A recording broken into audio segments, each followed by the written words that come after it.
Better than I had in months, actually. There's something about being back in your childhood home that settles deep into your bones, even when the house belongs to someone else now and you're just visiting. My older brother Thomas had invited me to stay the weekend at his place, the old farmhouse where we'd grown up together in rural Pennsylvania. The same creaky floorboards. The same view of the apple orchard from the upstairs window. Even the same quilts our mother had made decades ago. I woke up slowly that night, the way you do when something pulls you gently from sleep. Not a nightmare or a loud noise, just an awareness that something had changed. The house was quiet except for the familiar sounds of old wood settling and the wind moving through the trees outside. Then I felt it, something warm and solid pressed against my back. Something that definitely hadn't been there when I'd gone to sleep. My heart did a little jump, but I didn't move. I just lay there in the darkness, trying to make sense of what I was feeling. The weight was substantial, comforting even, and it radiated heat through my nightgown. After a moment, I realized what it was. Thomas. My brother had somehow ended up in my bed, curled against my back like we were children again, sharing warm MTH on a cold winter night. I should mention that Thomas and I had always been close. He was 5 years older, and when our parents had worked long days on the farm, Ed looked after me. Ed walked me to school, helped with my homework, chased away the boys who teased me about my freckles. When I'd gotten divorced 3 years ago, Thomas had been the one who drove 6 hours to help me pack up my apartment. Ed never said he told you so, never made me feel foolish for the choices I'd made. Ed just showed up with boxes and tape and his steady, quiet presence. But we were adults now. Both in our 60s. This was unusual. I lay there for a long moment, listening to his breathing. It was slow and even, the breathing of someone deep in sleep. Then I heard it, a small sound, almost like a whimper. Thomas shifted slightly, and his arm tightened around my waist. He was dreaming. Sarah, I murmured, and my heart broke a little. Sarah had been his wife. She'd passed away 18 months ago after a brief illness that had taken them both by surprise. One day she'd been planting tomatoes in the garden, and 3 months later she was gone.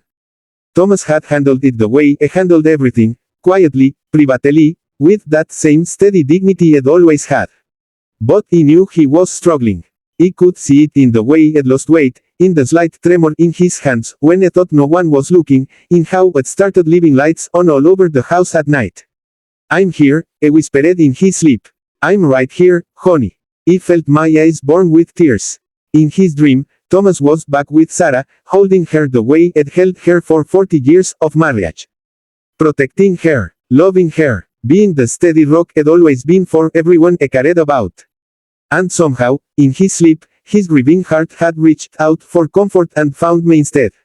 I didn't move. I didn't wake him. I just lay there in the darkness, feeling the weight of my brother's arm around me, feeling the warm MTH of his presence, and I let him have this moment. If his sleeping mind needed to hold on to someone, needed to remember what it felt like to not be alone in the night, then I could give him that. It cost me nothing and meant everything. The truth is, I needed it too. The divorce had left me feeling like I'd failed at the most important thing in life.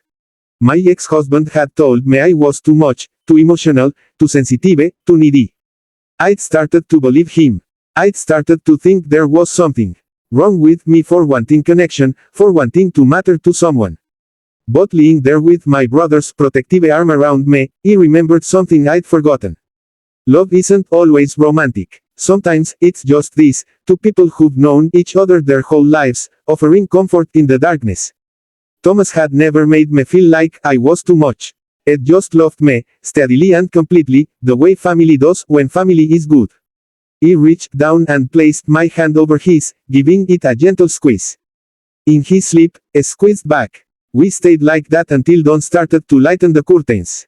I felt Thomas begin to wake, felt the moment when awareness returned and I realized where he was. His body went still. "Grace," I said softly, his voice rough with sleep and something else.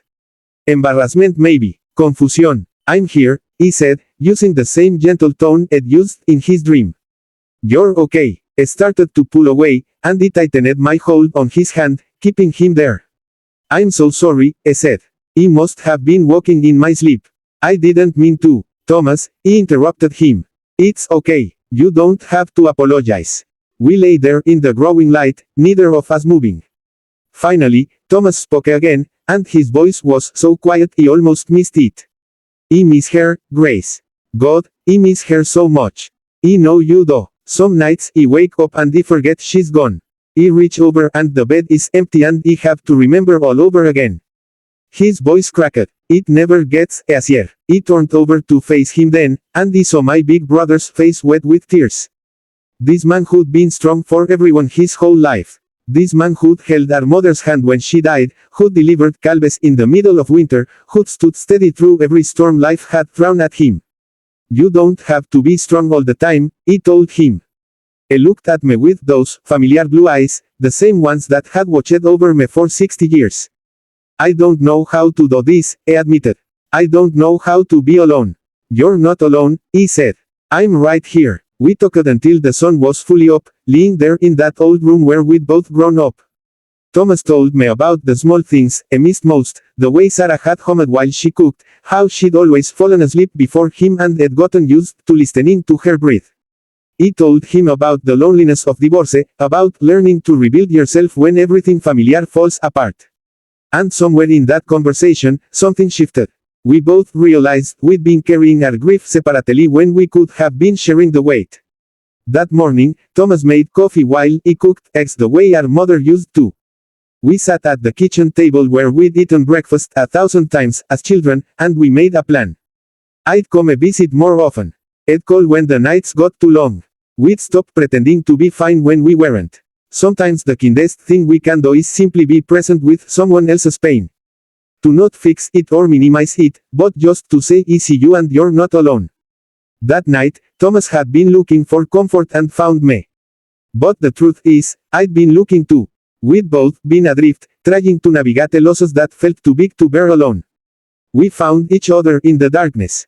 And that was enough. That was everything.